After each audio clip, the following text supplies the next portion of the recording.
Magandang umaga po. Narito na po ang magiging lagay ng panahon ngayong araw ng Sabado, January 4, 2025.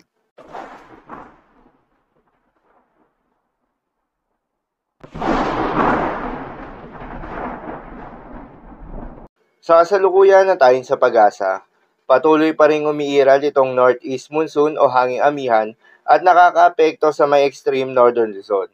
Dahil dito asahan yung maulap na kalangitan na may kasamang mga pag-ulan. Habang itong shear line o yung salubungan na malamig na northeast monsoon at mainit na hangin galing sa may silangan ang nakakaapekto naman sa may central Luzon at nalalabing bahagi pa ng northern Luzon. Dahil dito asahan yung maulap na kalangitan na may kalat-kalat na mga pagulan at isolated thunderstorms. Localized thunderstorms naman ang iiral at makakaapekto sa nalalabing bahagi pa ng ating bansa dahil dito asahan naman yung generally fair weather condition maliban lamang sa mga panandaliang buhos ng ulan lalo na sa hapon o gabi. Magandang balita naman dahil ayon sa pag-asa ay wala tayong binabantayan na low pressure area o bagyo sa loob o malapit sa Philippine Area of Responsibility na maring makaapekto sa ating bansa hanggang sa susunod na 3 araw. Ngunit kailangan pa rin nating maging handa dahil ayon nga sa datos ng pag-asa, posibleng may isang bagyo na pumasok o mabuo sa loob ng Philippine Area of Responsibility ngayong buwan ng Enero na may tsansang maglandfall sa may Eastern Visayas o kaya naman sa may Caraga region.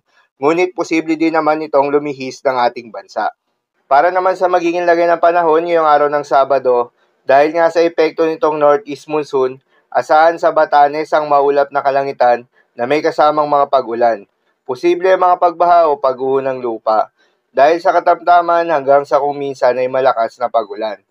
Habang sa Central Luzon, Ilocos Region, Cordillera Administrative Region at nalalabing bahagi pa ng Cagayan Valley ay asahan naman yung maulap na kalangitan na may kalat-kalat na mga pagulan at isolated thunderstorms. Dulot naman yan ng shear line. Posible rin ang mga pagbaha o pagguho ng lupa dahil sa katamtaman hanggang sa kung minsan ay malakas na pagulan.